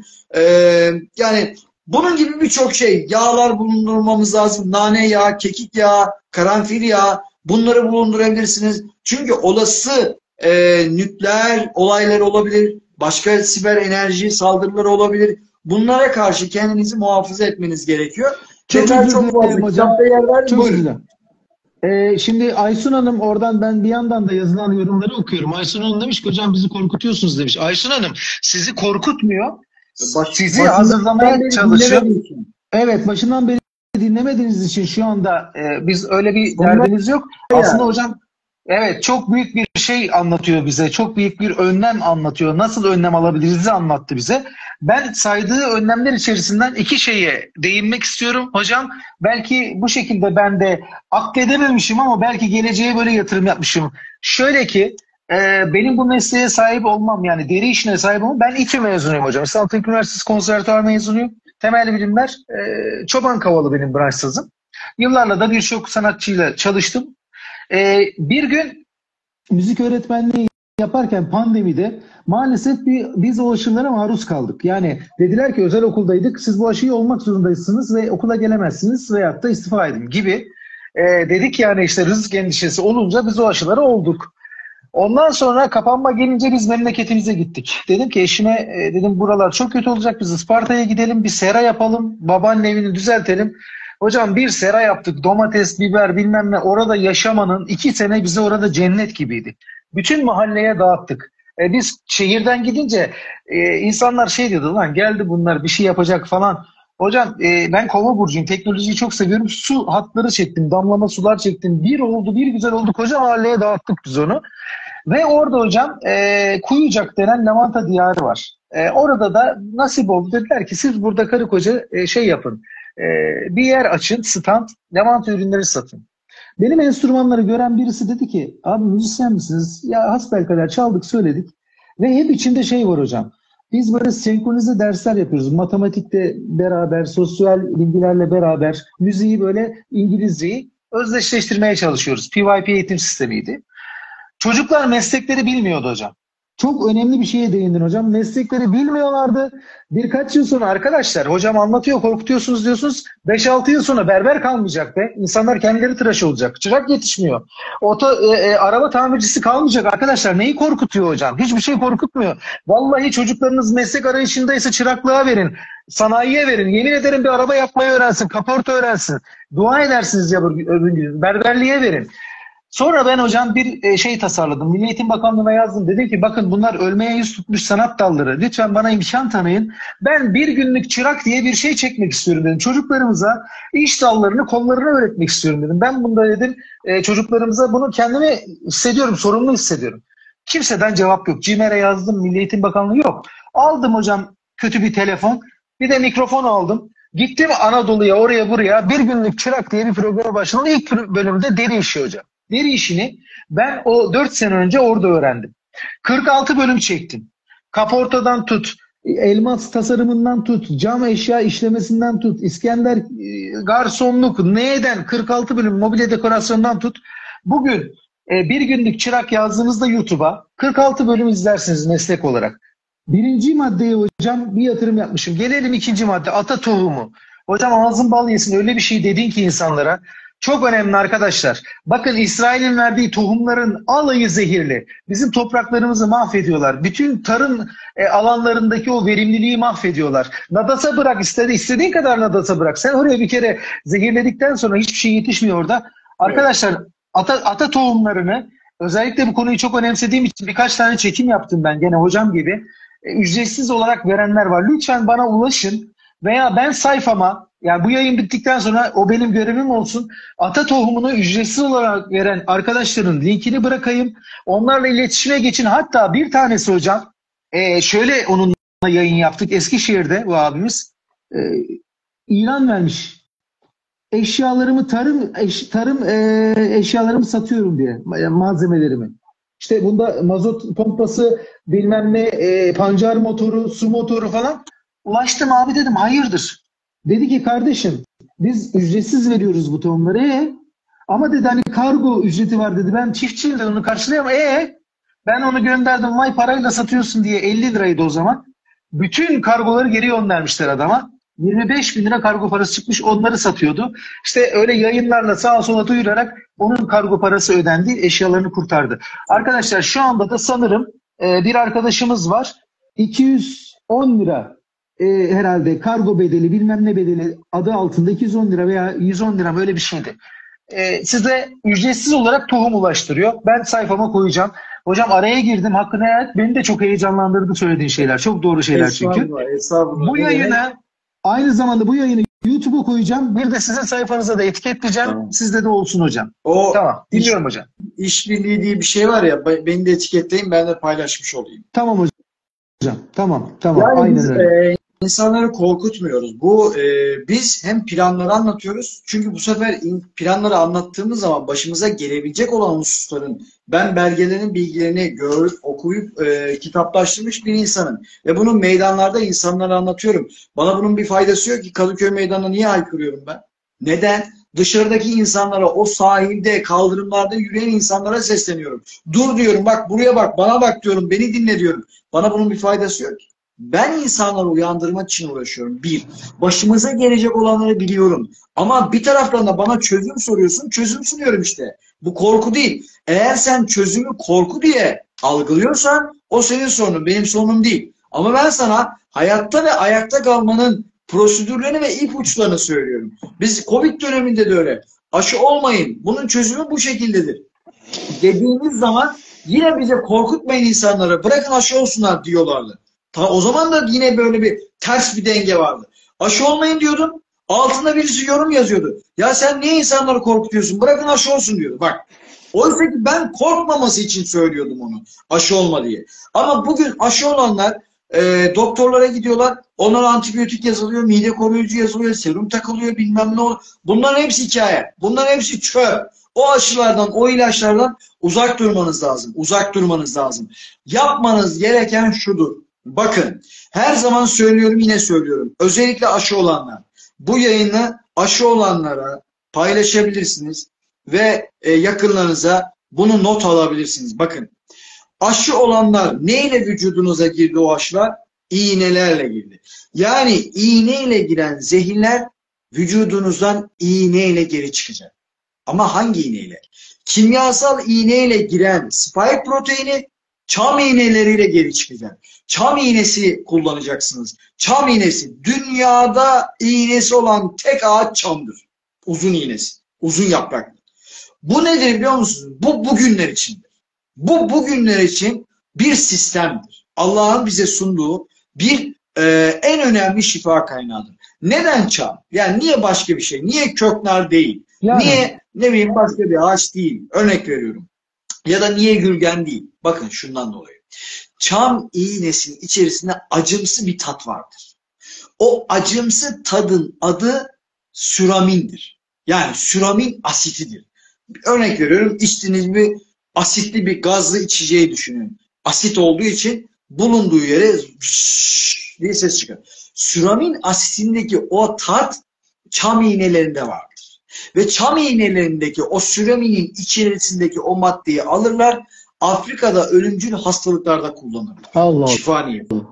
Evet, bu çam iğnesi vücuda giren spike proteinini söküp atar. Yani parçalar. Sarı çam olur, kara çam olur. Temiz yapraklı ormanların olduğu yerde, parkların toza maruz kalmamış yerlerden toplayın. Sirkeyle bir güzel yıkayın. Ondan sonra onu salata doğrar gibi doğrayın. Hop demliğe bırakın kaynamış suya veya yavaş kısık ateşte yavaş yavaş kaynatın onu. Onu haftada 2 defa 3 defa mutlaka için. Bu bir. Çam iğnesi. Çam iğnesini kullanın. Türkiye'de ve dünyada eş zamanlı olarak bu kadar çam ormanlarının yanma sebebi aslında bu. İnsanların olduğu aşıların şifası çamlarda. Çamlarda. Bundan dolayı. Bilinçli. Evet. Bilinçli yapıyor. Ve çamda şöyle bir özellik vardır Özgür Bey. Çam diğer ağaçlara benzemez. Çamda havayı pis havayı emen bir enerjisi vardır çamın. Bugün dünyayı karbonsuz dünya yapacağız diyorlar ya. Aslında çamları yok ederek dünyayı daha da kirletiyorlar. Çamları yakarak daha da dünyayı kirletiyorlar. Çünkü biliyorlar ki çamların olduğu yerde hava pis olmaz. Çünkü çamların olduğu yerde kirlilik olmaz. Yani bunların söyledikleri aslında çam ormanlarını yakarak meşru hale getirmeye çalışıyorlar. Çam olduğu için de Türkiye hava kirlilik oranında dünyadaki sıralamada çok çok geride. Yani ortaların da gerisinde. Bunun sebebi çam ormanlarına sahip olması. Akdeniz'de, Karadeniz'de, Ege'de. Bugün Türkiye'de her bölgede her yaz niye ormanlar yanıyor? Bakın şimdi bu yaz göreceksiniz. Devasa orman yakacaklar. Bilerek. Allah korusun. Bilerek yani yakacaklar, Allah korusun, ama bilerek yakacaklar. Çünkü çam bir havayı temizler. İki, iğne aşı olanları iğneyle aşılarla vücuda girenler yine iğneyle çıkacak. O da çam iğneleri. Üçüncüsü 5G'ye çok büyük engel teşkil eder. Yani 5G'nin olduğu yerde yapay zeka harekete geçmez. 5G'nin olduğu yerde akıllı arabalar ormanların olduğu yerde akıllı arabalar, akıllı evler, elektrikli arabalar, akıllı şehirler ormanların olduğu yerde faaliyete geçemez. Bir de böyle bir durum var. Niye geçemez? 5G'ye engeldir ormanlar, çam ormanları. Akıllı sistemler neye entegre edilecek? Akıllı sayaç neye entegre edilecek? Karbon puanlama sistemi neye entegre edilecek? 5G'ye. Yani hepsi birbirine uyumlu planları. 5G'ye engel teşkil ettiği için ormanlara yok ediyorlar. Bir diğer sebebi de ormansız dünya. Yani yapay orman var edecekler. Akıllı şehirlerde normal orman yok. Yapay ormanlar ya da örnek veriyorum çok sık ormanlar değil de 3-5 tane ağaç, gerisi yapay. Bunlar. Yani ormanların, çamların yakılma sebebi bu. Ve hacamat. Ve hacamatı mutlaka yaptırın. En az 2 doz. Neden 2 doz? Eğer 2 doz BioNTech oldun, Sinovac oldun, Türkovak, işte Sputnik 5 önemli değil. Yerli, milli, onların hepsi hikaye. Hangi aşıyı olduysan o mutlaka hacamat yaptır. Hacamat Kızılay'a verdiğiniz kan gibi olmaz. Çünkü hacamat farklı, kan vermek farklı. Vücudun farklı noktalarından hacamat yaptırdığınız zaman pıhtılaşmanın önüne geçersiniz. Bu da diğer aşama. Yani olduğunuz aşı başına. 2 tane olduysan 2 hacamat. 3 tane olduysan 3 hacamat. Bir diğeri de ısırgan. Isırganda yakma özelliği vardır. Yakma özelliği olan tek bitki, tek ürün ısırgandır. Isırganın haricinde hiçbir yeşil bitki yakmaz. Ama ısırgan yakar. Çıplak elle tuttuğunuz zaman. Niye yakar biliyor musun? Isırganda da çam iğnesindeki özellik vardır aslında. Yani ısırgan aynı zamanda romatizmalara, diz ağrılarına çok iyi gelir. Onu yakan şekliyle koyacaksınız. Pişmiş şekliyle değil. Ama aşı olanlar ısırganın suyunu kaynatıp çay demler gibi içebilir. Yemeğini pişirip yiyebilir. Bunları tüketebilir. Bu da yine kısık ateşte yapabilirsiniz. Isırgan. Bir de çıralı su. Suyunuza mutlaka çıra atın. Çünkü çıra içerisinde bulundurduğu antibiyotik, doğal antibiyotik özelliğinden dolayı vücudunuzdaki bütün mikrobu kırar. Ve vücuttaki bütün parazitleri söker. Kilo probleminiz varsa onları da çözer. Çünkü vücuttaki akışı sağlar. Yani rahat boşaltım, sindirim sistemini rahatlatır. Bu da çırada vardır yine. Çıralı su mutlaka kullanın ve çıra suyun aromasını yani tadını da daha güzel hale getirir, doğal hale getirir. Daha çok böyle dağdan örnek veriyorum dağdan köyden su getiremiyorsunuz. Gittiniz 3 harfli marketlerden veya kapınızın önündeki sokağınızdaki marketten bakkaldan su aldınız. O suları olduğu gibi içmeyin. İçine mutlaka çıra koyun derim. Ya da karanfil. Karanfilde de ağrı kesici özelliği vardır. Karanfili mutlaka ne olursa olsun ceketinizde, gömleğinizde 1-2 adet bulundurun. Ben hep bulundururum. Bir ceket cebimde mutlaka 1 adet de olsa karanfil vardır. Çünkü karanfil baş ağrısını ve vücuttaki yüz yapısındaki ağrıları da dindirir, giderir. Uykusuz bile olsanız. Ben mesela uyku düzenim çok bozuktur. Çünkü gündemi takip ediyorum, onu okuyorum, onu paylaşıyorum. İşte topuk kanı dilekçesi atıyorum. Topuk kanından mahkemelik olmuş, ona yardımcı oluyorum. Savunma yazıyorum. Yani benim şeyim farklı. Meydanlara iniyorum, konuşmalar yapıyorum. Beni ayakta tutan bu unsurlar ve enerjiniz. Enerjiniz de güçlü olsun. İyi şeyler düşünün. Bir diğeri çıplak ayakla, havanın iyi olduğu dönemlerde çıplak ayakla toprağa mutlaka 5 dakikada olsa, 10 dakikada olsa, birkaç dakikada olsa toprağa temas edin. Üzerinizdeki elektriği boşaltın. Toprağa çıplak ayakla temas ettiğiniz zaman olumlu bir elektrik alırsınız. Yani olumlu enerjiyle devam edersiniz. Bunları kullanın. Karanfil mutlaka kullanın. Bunların yağlarını da kullanabilirsiniz. Ve kekik. Kekik de mutlaka kullanın. Yani kekik bu baharat şeklinde atılan kekikler değil. Dağ kekiği böyle otuyla onu alıp onu da çay demler gibi demleyebilirsiniz, içebilirsiniz. Bunlar önemli şeyler Özgür Bey. Evet. Şimdi Fatma Hanım biraz önce Anlatacak çok konu var. Çok gülmemek için zor tuttum kendimi. Fatma Hanım demiş ki çam iğnesi deyince demiş onu da batıracağız zannettim demiş. Dediniz ya iğneyle giren iğneyle çıkar deyince. Hayır Fatma Hanım yani doğruyorsunuz. Tabii iğneyle giren iğneyle çıkar orada bir teşbih yani benzetme yapıyorum. Yani evet. Şu zehir iğneyle giren zehir yine iğneyle çıkacak bu panzehir. Evet. Bunu demek istiyorum evet. Yani. Evet. Onu ima ediyorum yani. Onun ana teması o. Yoksa çam iğnelerini al batır değil. Hocam Evet, ben böyle buyurun. yayınları yaparken daha onun sonraki aşamasında kurgusunu yaparım. Dedim ki evet ya ben hocam çok önemli bir şey dedi. Burayı keserim. Burayı böyle tanıtıcı Reels kılarım. Burayı yapıyorsun. YouTube'a böyle aynen ama şimdi bu videoda neyi kırpacağımı ben allak bullak oldum. Yani anlattıklarınız o kadar önemli şeyler ki arada böyle kırpayım da şöyle olsun böyle olsun diyebileceğim bir yer yok. Hepsi çok önemli şeyler anlattınız. Enerjinize hayran kaldım.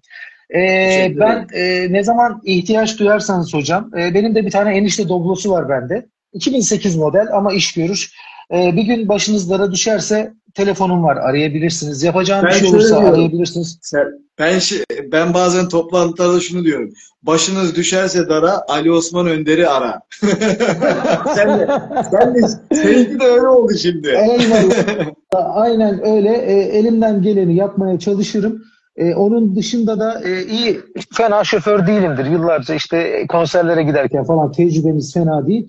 Böyle bir şey oldu ya ben Özgür abi işte ben bir yere gideceğim uykusuzum hadi bana yoldaşlık et dersin. Basarız gideriz hiç sorun değil. Çocukluk Allah aşılarını ilmi... soruyorlar. Arkadaşlar, Heh, çocukluk evet. aşılarını bakın, eğer yaptırmak istemiyorsanız, ki biz tavsiye etmiyoruz, yaptırmayın da. Çünkü şu andaki mevcuttaki aşılar komple değiştirildi ve birkaç sene önce toplatılan aşılarla şu andaki aşılar aynı değil. mRNA tipi aşılar var şu an. Çocuklarınıza aşı yaptırmayın. Ben tavsiye etmiyorum ve çocukluk aşılarını yaptırmadığınız takdirde bir baskı yaşamazsınız. Kanunsal bir süreç yaşamazsınız. Çünkü aşı ile ilgili verilen bir hüküm var, bir kanun var. Aşıda hüküm aileden yana. Yani kanun diyor ki çocuğuna aile aşı yaptırmak zorunda değildir. Sağlık ocağıyla muhatap olmak zorunda değildir. Hemşireyle muhatap olmak zorunda değildir. Doktorla muhatap olmak zorunda değildir. İmza atmak zorunda değildir. Aşı ile ilgili bunu bilin bir kere. Yani bunu artık, çünkü ben bunu defalarca anlatıyorum, bu sefer tekrara düşüyorum. Bunu bilin. Aşıyı kafanızdan silin. Yaptırmadığınız takdirde hiçbir şekilde sorun yaşamazsınız. Hayatınızı, düzeninizi, işinizi etkilemez. Tamam mı? Ama imza atıldığı zaman performans raporu adı altında onlara prim yansıyor. Yani bu aşıyı dayatanlara. İmza atın, imza atın, imza atın. Gitmeyin arkadaşlar. Niye para kazandırıyorsunuz? Yani imza atmanıza gerek yok. Siz ticari bir malzeme değilsiniz. Yani birilerine para kazandıran devlet zaten sağlık memuruna maaş veriyor.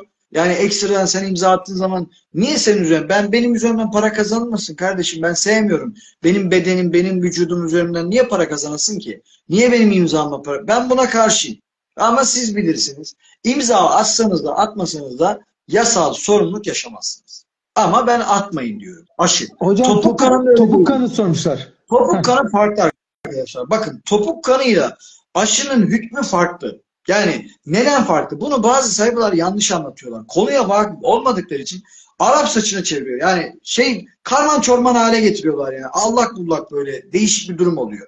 Şundan dolayı bakın, topuk kanında açık bir hüküm, yani açık bir kanun, açık bir verilmiş hüküm olmadığı için Sağlık Bakanlıkları topuk kanı üzerinden o kanların alınması için ilgili personellerine, ilgili sağlık kurumlarına veya aile sosyal politikalarına bu konuda baskı yaptırıyor. Burada da yasal hüküm şu: kesin ucu açık bir hüküm olmadığı için bunu da yaptırmak zorunda değilsin. Çünkü yasal bir zorunluluk yok. Böyle bir ifade ve kanun da yok. Ama genelge var. Genelgeden dolayı insanlar o baskıyı yaşıyor. Bu da ne oluyor? Bazı bölgelerde dava açılıyor. Aileler mahkemelik oluyor. Buna itiraz etmeniz gerekiyor. İlk itirazı yaptığınız zaman bir daha sorun yaşamazsınız. Ama itiraz edin. İtiraz etmezseniz psikolojik bir baskı yaşarsınız. Ha, ne olur itiraz etmediniz? Bir şey olur mu? Olmaz. Yani çocuğunuza el konulmaz. Yani böyle bir şey yok. Ama bir mahkeme evrakı, bir karar varsa ona da itiraz etmekte, süreci bilen biriyle itiraz etmekte fayda var. Bu konuda biz zaten destek oluyoruz. Doğuma girenler de, özellikle doğum sürecinde olanlar, hamile olanlar. Hamile olanlar da arkadaşlar doğuma giriş esnasında, yani yatış işlemleri esnasında dilekçe versinler. Sakın ola hastaneye bir hafta önceden, 2 hafta önceden gidip dilekçe vermeyin. Yani niye biliyor musunuz? Bu sefer kafalarında fitneyi uyandırmış oluyorsunuz. Yani çünkü size hiçbir hastane, hiçbir doktor bir hafta öncesinden gittiğiniz zaman ben aşı yaptırmayacağım, topuk kan aldırmayacağım dediğiniz zaman sizi baklavayla karşılamaz. Yani sizi çiçeklerle karşılamaz. Yapmanız gereken Yatış işlemleri esnasında dilekçe vereceksiniz. Kimse hiçbir şey yapamaz. Ve topuk kanların neden topuktan alınıyor? Yani vücudun her yerinden dolaşan kan dolaşımı niye sadece topuktan alınarak bir genelge, bir yasak, bir mahkemeye kadar gidiyor? Bu bir oyundur. Bu ticari pazardır. SMA pazarının ayağı topuktan başlıyor. Yani topuk kanı alımından başlıyor. Siz topuk kanı aldırmadığınız zaman SMA diye bir şey olmaz. Net. Topuk kanı aldıranlarda bunu özellikle tespit ettik diyorlar. Ama siz o topuk kanı aldırmasanız bugün o sokaklarda insanlar SMA adı altında para toplamaya mecbur kalmazlar. Çünkü tedavisi olmayan bir şeyi sen dayatıyorsun. Ne yapıyorsun? Milyon dolarlarla Katar'dan, Dubai'den ilaç getirttirmeye, makine cihaz getirttirmeye, aileler oraya gönderiyorsun. Tedavisi yok. Tedavisi olmayan bir şeyi insanlara ticarete bulaştırıyorlar. Yani insanları bir ticari unsur olarak görüyorlar. SMA tıpkı bir aşı gibi, tıpkı bir ilaç pazarı gibi bir ticarettir. Bu ticaret aileleri topuk kanı baskısıyla, alınan topuk kanlarıyla başlıyor. Bu ticareti aileler yapmıyor. Yanlış anlaşılmasın. Bu ticareti yine aşı ve ilaç lobisi yapıyor. Yani aileler üzerinden para kazanıyorlar. Buna dikkat etmek gerekiyor. Topuk kanı ile alakalı hüküm bu şekilde. Ha, bir ayrıntı daha vereyim. İstanbul ve Ankara'da topuk kanı ile ilgili dava açılmıyor. Nokta. Evet, çok önemli bir şey söyledi hocamız. Ve ben de şunu söylemek istiyorum. Çok yorduk hocam sizi. Yani saatlerce konuşsak bu konular bitmez. Ama özellikle ben onu paylaşmıştım. Onlarla da yayın yapmıştım. SSP hastalığı var. Doğudaki maalesef vakti geçmiş, son kullanma tarihi geçmiş aşıların özellikle her tarafa yayılmış da bir Sağlık Bakanı döneminde, Osman Durmuş döneminde özellikle bu aşıların doğuya gönderildiği ve buradaki çocukların aşılanarak bu hastalığa yakalandığı, bundan dolayı bir sürü muzdarip aile vardı. Onlarla da yayın yapmıştım. Allah hepsine şifa versin. SMA hastaları umut arıyorlar. Ben de zaman zaman böyle etkinliklere katılıyorum.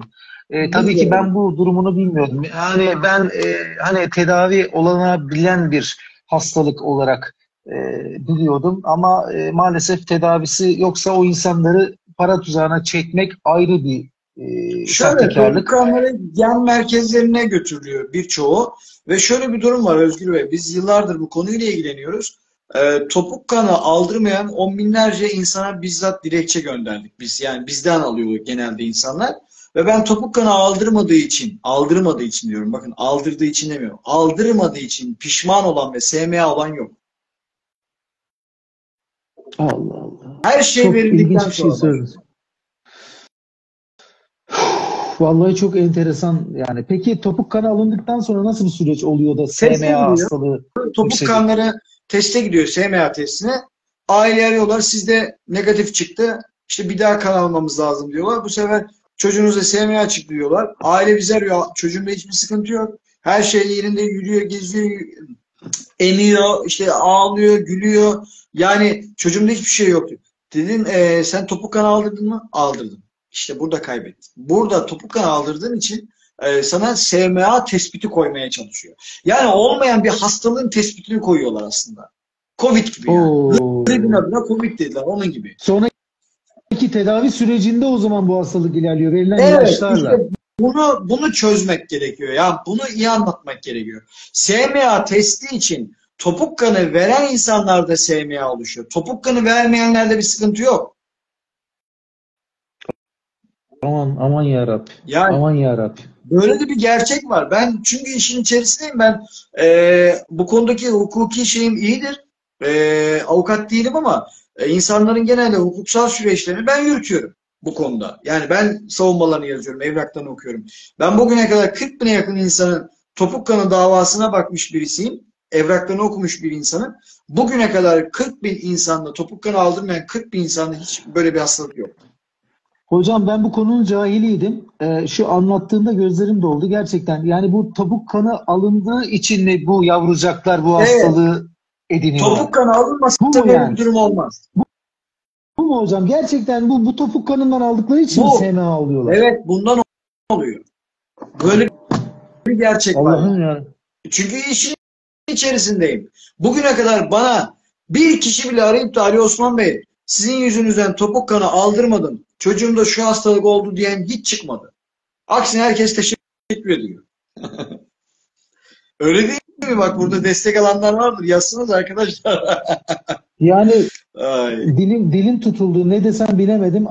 Bir arkadaşımız Osman Durmuş öyle şeyler yapmaz demiş. Lütfen araştırın. İnternet, Google amca çok akıllı. Hemen yazıyorsunuz. 5 saniyede sonuç gönderiyor size. SSP, bakın SSP hastalığının nedeni nedir diye yazın. Orada çıkacaktır.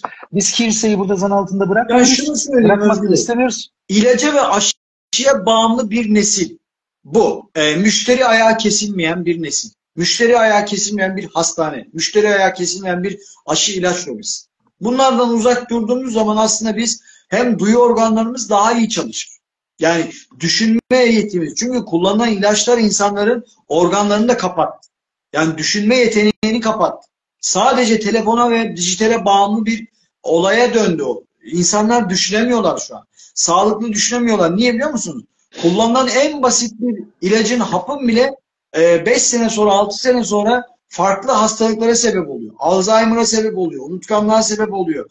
Vücutta farklı olumsuz reaksiyonlara sebep oluyor. Beyinde başka şeylere sebep oluyor. Canlı değil, herkes ölü gibi bakıyor. Bu ilaçların da büyük olumsuz etkisi var.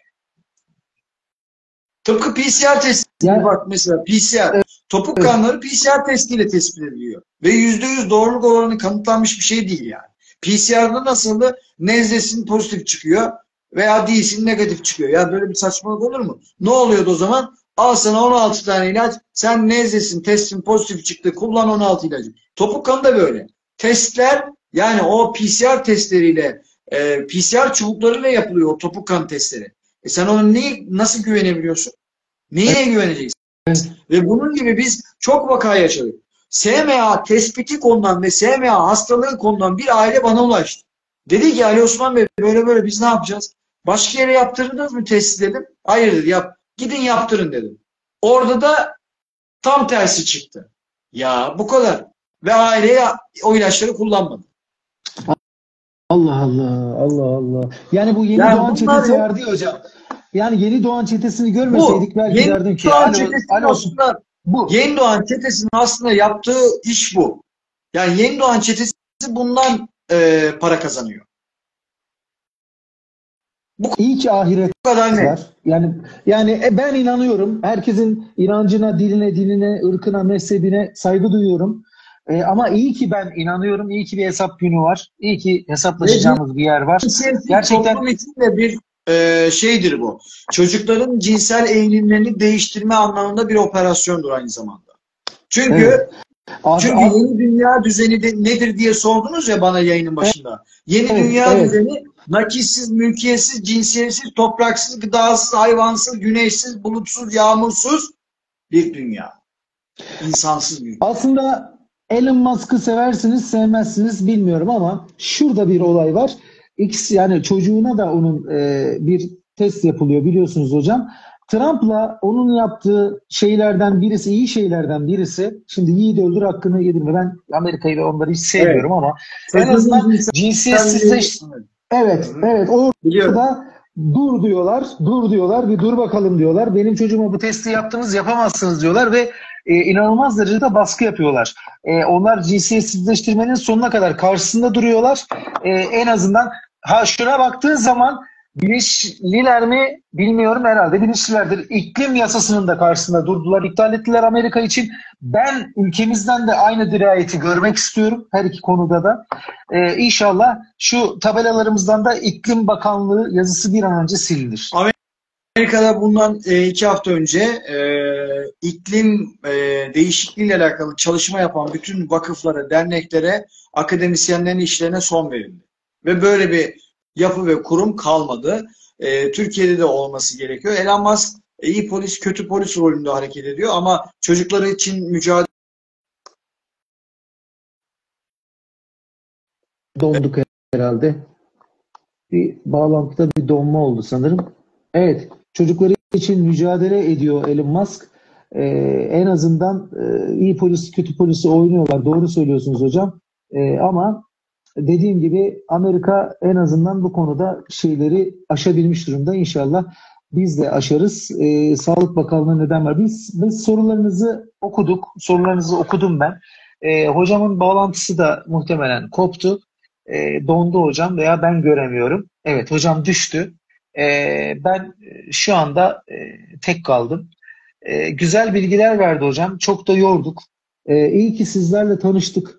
Gene hocam ne zaman isterse ben her daim onu, ya bilmiyorum, böyle şeyler oluyor biliyor musunuz? Yani bunlara ben tesadüf demiyorum. Böyle yayınlarda evet olabilir, hiç sıkıntı yok. Ama biz devam edeceğiz. Hocam ne zaman isterse, hocam ne zaman böyle bir yayını tekrar yapmak isterse ben her zaman hazırım. Çok önemli bilgiler verdi. İyi ki tanıştım. Tekrar bakıyorum. Katılma istekleri, çok katılma istekleri göndermişsiniz. Kendisi veda edemedi ama çokça şeyler anlattı. Ben bu yayını kaydedeceğim arkadaşlar. Hiç merak etmeyin. İnşallah yanlış bir şey yapmam. Çok korkuyorum. Ama bu yayını kaydedeceğim ve YouTube'a da koyacağım. İnşallah Facebook'ta da olacak ve Instagram'da da olacak. Bunları demek ki hocam sıkça yaşıyor. Takip edenler diyor ki her zamanki gibi yayını engellediler diyor. Şimdi sizler buradan bana canlı yayına katılma isteği gönderiyorsunuz ya. O yüzden şey olmuyor. Yani ben hocamın katıldığını da göremiyorum. Çok fazla canlı yayına katılma isteği var. O yüzden hocam katılsa bile ben onu alamayacağım zaten. Hocama çok teşekkür ediyorum. Allah ilmini arttırsın. Allah feyzini arttırsın. İyi ki tanıştım onunla.